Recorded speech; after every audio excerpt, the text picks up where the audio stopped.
In November I te ape 2019, novema, ti tau tini ahuru mai wara, wa tere atu maua tu hoa i te whenua moa. while there, I reira wa hi o tua tapapa maua i te maupapa e rā moa, no ni e te urar au i e tumetia. in his life. E One morning we I te hoi peipei, wa tia maua i te pēt hatei, te pē apato e rau hiti au te rā no te roto no tarirea. Pene e o te hai i re wharere i e tui tana mo pipi muri hoi tona his resurrection. tia whahaura. After Jesus' Muri hoi te tia whahaura au i e tu, as we read in John te te ione tātou i rutu i te Ioane, te pene te ohurumaho e wa taia o Petero i te te atu mo pipi, trapo e ono atu, aita rei noa. Ia peipei e wa i te ratu i te o e tata, te tia rai te pētātei, te praura i a rātou, e tāra i te upea i te te atu upea o te poti. to their astonishment, Wa hiti mahuta rātou i te meo, wa i tā rātou upea. they immediately I recognized te e atura rātou e o te whatu tra tāta. they rushed. E o tāpapa e rano te wharere i ana. As they dragged the net, Ahuti no e rātou i tā rātou upea te i te ia. Wa prawatura i e tu a haere mai, a amu. John reports that Te whaatia rai o wane e paia e ra rātou. O prawatura i e tu i a Timona Petero, Simon, he Timona, son of Jonah, a Iona e. lovest thou me? Te rei nata ue hin aru ia u i te ie. While I was standing I on te that tia ravau i trapai tātei wa puta mai. the Savior's question, I roto i te wheruri a e te wira ta te whaora i ui. O te wira fofu arheroa ia me, tāna e ui mai ia ui ia tei te oe mhana. Mai tūru e wa whaar o voi tōna reo te wira a mai e rasau. lovest thou me? Te rei nata ue hina aru ia ui te ie. Do you wonder what Jesus Te wiwira ne o tō i te wira a ietu ia Petero. Peter, Te, lovest thou me? te rei nata ue hina aru ia u i te ie. Relating this question, Ia whaauhia te wira ai ta tātou, ia tātou i tō tātou ni tau. may be asked E ui mei pā te whatu no ni e te rei o ta tātou o hupā. and about E no ni e te mō manai rawer hei, te mia mai te mia ino. E ume nei, ia tāu atu tātou, e ia horo atu i tō tātou teimei. E ui pā o ia tātou tātou e hei, e hau atu tō tātou here i ana i te mō mea o tēnei au. This may be a question E wira ap ha te ie non e te mea ta tātou e half-off amau nei i roto e te ora rā. O wai ta tātou e pēnei, e mai te ha tātou e hi o nei tō tātou ta amur a i te mō mero tō tātou utu hawhare tō tātou ta ata tupu. E penei e te ui maira o ia e ha mau te mō mea e wha o i tātou, e ha popo i a tātou. bring us Te horo a mai rā nei te mō mea no tēnei iau i te o i te popo, e te hau, offered. ta te whaorei horo i tāna mō pipi, e o tāna e horo ane e tātou. Only he O ona an e ten hen he, e horo mai te o mau, and peace te popo mau e te hau mau. Nā roto i te herer a iana, his teachings. e te pēra i tāna mō haapira. The answer the E hata tātou i pahona atu i te wira. lovest thou me. Te rei nā tā ue hina aro ia ui te ia. We discover a fuller meaning. Ia i te tātou i te aura papu ai te wira, en hen he tātou, Come, better family. e hamait e tātou e mero no te utua whare, e atatupu, e tino hui ratira, e mero no te taretia, Sons and daughters. e tamaiti e tamahine na te atua. At my age, E tō whai tō matahiti, many funerals. e rawe rei hunar am ei tā ui haere. Notice Papuro ia ue wa i te atua o tō i te mea tā ui i te. Ia whahana nā tātou i te ora o te hoe wheti poi, aurera te hoe hoa. it's rare for this E mea warawara roa no te tata o ia propro no te rei o tōna whare, te rei rapere o, aurera te tinomoni tāna whare moni. usually don't speak. Ai te rato i propro rei nei no tā rato mo por eu in e te rawe ature ia rato tiare. All I te reira o te mo hunar am, funerals te hunar am ai, that they focus on tau i haere, e rotei rato in e to te here iti, service to others. mo ta amur a tāna tawini a iawe tei e, te mo hapir au te orar a, e te mo uhipai tupu, e tō rato here ia i tu metia. Don't misunderstand me. E heo toi whahape mai tau pro, ai te voi pro nei e mea hape te whanor a i te hoe wharen hen he, e te pre on hen he. Using so Aure rā mea ino te whaahipar ai te mō rāw ia ture ia rā totiare. Tau e pro ne oi hoi, i te hopea, things ai ta te reira e hapa or heiro hia, ia whaau hia, i tō tātou here no te whaora. love and follow him. Ia here tātou iana, ia e tātou iana, e whaaro ia tō tātou iana, e tatarahapa tātou. Follow his e pe tātou i tōna hi ora a, baptized e paptituhi o tātou, e whaari tātou i te waru o mai te ei. endure to the E end tāpea tātou e tēno atu i chopea, e whaia tātou i ni ei te e ano te whawhaura a. family E whaore tātou i te hapa a te whet i a te taata tupu ma te whaaru e te mim i roto i tātou. we earnestly E strive tūtawa pāpu tātou i te hap o i te mawhauira a te atua. strive to be E obedient tūtawa tātou i te hap o. we make and keep E rawe tātou, e tāpea tātou i te mawhawhaura. E whaatura tātou i tō tātou me tua tāne e te me tua wuhine. E hapa tātou i te mau umera inoa tō te ao nei.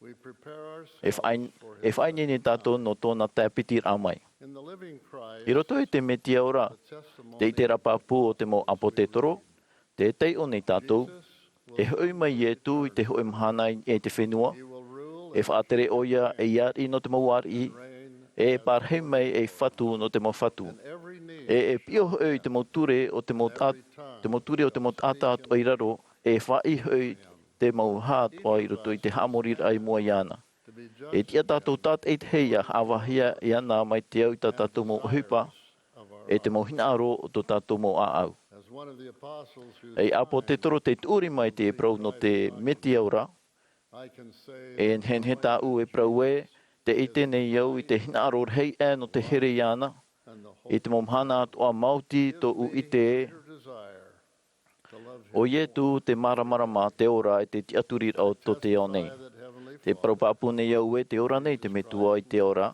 e ie tū metia tua. Father that they love Te us praupapu nei au e wa here rau i a tātou.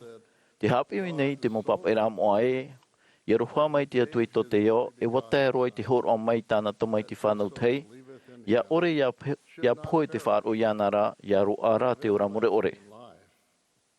The scriptures also Te api at one te mo papa e ramo a e, that Jesus wa here roa i e tu i tō te o nei, he gave his own e wa hor o mai i tōnei ho ora. as many as would Ia riro, rātou at o te aturi mai, e mau tamaiti, daughters of God. e mau tamahine na te atua. Heavenly Father Ia roha mai te metua i te aora i a tātou, that he prepared his e wa whaini ne mai o iei tāna whaanhor ano te whaora a. E te ho e whaora i te pū o te reira. and Jesus so loved E ia roha mai e tu i a tātou e, great counsel i roto i te apora i te reira, and Heavenly Father i te anira te metua i te aora e, I sent o vai tā u e tono atu, Jesus o pahono mai e tu, firstborn te matahia po te motamar i vārua te metua, answered, Here am I, te ie au, send me. atono i au. He said unto the Father, Wana o ia i te metua, Father, thy will e te metua e hap ohia to oe hina aro, e no oe te hanhana e a muri no atu. Jesus volunteered, O horo i e tu iana no te riro our Savior. e whaora, e tar e hara no tātou. Ia ti e tātou ia riro mai i a raua te huru, no te hoi i moai tō rau aro. These two scriptures Te hapi atu one tēnā irawa e, that to return no to te the hoi i present moai tō rau aro, te tauhi e tātou ia ti aturi. we need to believe Te tauhi e ia ti aturi a i e tu, God's plan of e i te whaanhor ano te oa te atua. believe Te ti aturi a, o te here a ia e te pēra i tō tātou whaora, commandments e te hap ora i tāna mo whauira a, of trial. no atu te roto tātou i te whiwhi, e te māro. Today's world E mea papu ore te o i te e tau. our disappointment Te waine te hepo, te mana atu ati ore, te oto, actions, e te whaaniwaniwar a. on age hoax, E te matai tipti tau tini ahuruma hetu, wa pro te prete tini okse, these are challenging times. e tau whiwhi mau te e. With big Wa worry, pue noa te mau pe api arhei, te tamai, te mau prau tamai, te mau mai parare, e te hape, te paura, te waipue, te api ar a te whenua. close quote. We cannot lose our E te love ke a hamoi tō tātou here, e tō tātou ti e ia i e tu, we face no atu te whaaruru nei tātou i te mau whiwhi huru teimha. overwhelming challenges. Heavenly Father, in Hei taro atu te metua i te ora, e e tu, e hamoi a tātou. Wa here rau e a tātou. October, E te awe atu pā i maeri u haapi mai te pretitini Jerusalem Nelson i te fofu arhei. I atu nā moa i te metua i te ora, e e tu metia i roto i tō tātou ora a. President Nelson, Wa haapi mai te pretitini Nelson e, te hoe au ano te ta o i tera era o i hui, let God e vai hio i te atua i au pōtia. each of us, Wau mai o ia i tātou tate i te hei te mauira a. quote, Are you willing? E hina aroa ne o tō e waiho i te atua ia upo te eiru tui tō tō rara. Are you willing? Hina aroa ne o tō e waiho i te atua ia riro e whaurur a fof aroa eiru tui tō tō rara. Will you allow E waiho ane o tō i tāna mō prau, tāna mō whaauer a. and his covenants E tāna mō whawhaur a ia whaaruru, ia whauru i te uhipata o tō i rawe te mahana tātei te. E waiho ane o tō i tōna reo, ia riro e reo mātāmua nā ia any other? i te te atu mō reo. Are you willing to let E hina aro ane o tō e waiho i te mō mea o tāna e hina aro ia rawe o tō. precedents? Ia nā nia i te te atu mō hina aro. Are you willing E hina aro ane o that tō. your will swallow Ia horom i hia tō o tō hina aro i roto i tōna. We must always E remember hea mono no that tātou e, tō tātou oa mau, on our relationship te nia iei tō tātou tā amur ai te atua, with Jesus e ia ietu metia, and with each e i te tei e te tei. demonstrate our Ho love e rāwi anu te whaite tō tātou here o te amuir ai iei te utua whare, te mō hoa e te mō tāta tupu no te rawe i te te mō mean ein ei. to better serve No te tawini mai te e, te tei i te tei. that make this Arawe te mō ohipai whaariro i te i ao, e uhai mai te i e. things can I aha te mō mea ta oto i hen he e rawe i roto i tō oto i horat a. that you love No te whaite e ua here nā mua oto i te whatu. as we focus on Aro te loving tātou ini e te here ai tō tātou ata tupu mai tāna e here ni ia rātou. to truly E love hamata tātou i te here mau. I te whaiati ai e tātou. again, how would Te you ui whaahau nei iau e, e hata o tō pahonor a i te wira te whaora. thou me Te rehei nā tā ue hina aru ia ui te i. as you consider this? Ia wheruri o tō i te wira a mai tā ui nā reira. I pray that you may Te pure nei iau ia pahono atu o tō mai a Petero i mutara. yea Lord He te whatu e, woa i te oe, te hina aru atu nei iau ia oe. by then Hei reira a whaite atu i te reira. know it by loving Nā roto i te here a e te tāwinir ai te atua, all those around e te ata ati e ia o tō. I testify that Te propapu nei au e o hawai te hi tātou. Jesus Christ Te waine te iwaneria i tu me tia no te arat e tātou, i roto i te huru ora ai ora, e te rawer a te tei te tei. him Iana, we discover that e te mei tātou e, e mea fofu ar hei te mautamahine atoa e te mautamaiti a te atua ia. Iana, testify te propapu nei au e, Christ o i tu me tia tō tātou whaora here, he's the only begotten o te tamaiti whanau tei, nā te atua. I bear this testimony E humbly te horo ane au te i te rapapu, i te i oa i tu me tia. amen Amene.